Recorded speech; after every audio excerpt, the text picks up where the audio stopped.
What if Beethoven's symphony tasted like a sumptuous chocolate cake? Or a rock concert felt like munching on crispy fries?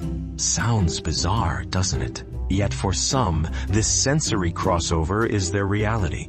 This is synesthesia, an extraordinary neurological condition where stimulation of one sensory pathway leads to automatic, involuntary experiences in a second sensory pathway.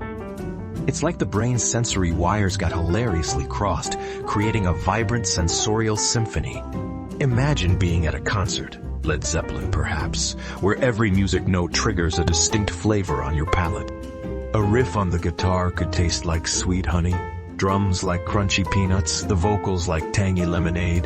Synesthetes don't just hear sounds, they experience them. They taste music, feel textures of words, see colors of numbers, and so much more.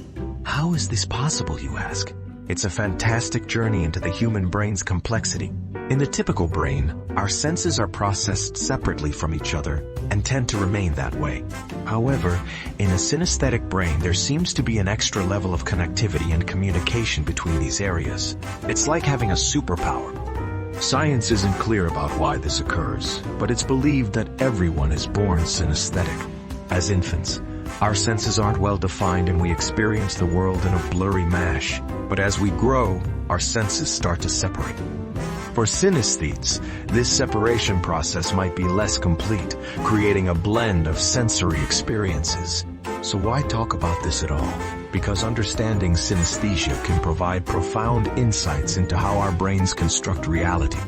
It broadens our understanding of the fundamental nature of perception and experience. Just because we tend to experience the world through separate senses doesn't mean this is the only way. The question that always gets asked, is synesthesia a disorder or merely a difference? From a clinical perspective, it isn't considered a disorder as it generally does not interfere with daily life. Some synesthetes even report that their synesthetic experiences provide them with certain benefits: increased memory performance, enhanced creativity, richer sensory experiences, just to name a few. In fact, it's not as rare as one might think. Approximately 1 in 23 people possess some form of synesthesia. Many famous artists and musicians, such as Vincent van Gogh or Pharrell Williams, have reported having forms of synesthesia.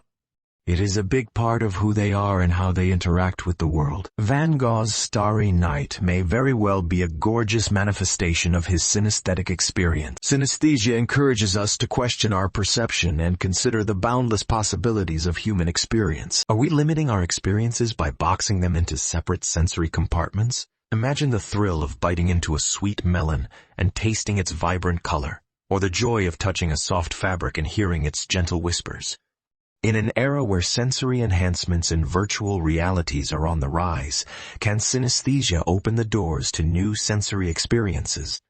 Could we develop technology to emulate synesthetic experiences, expanding our reality's sensorial range? By understanding and exploring synesthesia, we are one step closer to that reality. What if we could experience our favorite songs as a delicious meal, or translate the latest fashion trends into melodious tunes? How much richer and immersive our experiences could be. The exploration of synesthesia isn't merely academic. It has the potential to change the way we perceive and interact with the world around us. In its remarkable, inexplicable way, synesthesia celebrates the beauty of sensory interplay. It's a chance for us to rethink our relationship with our senses, to step into a world much bigger and thrilling than we can imagine.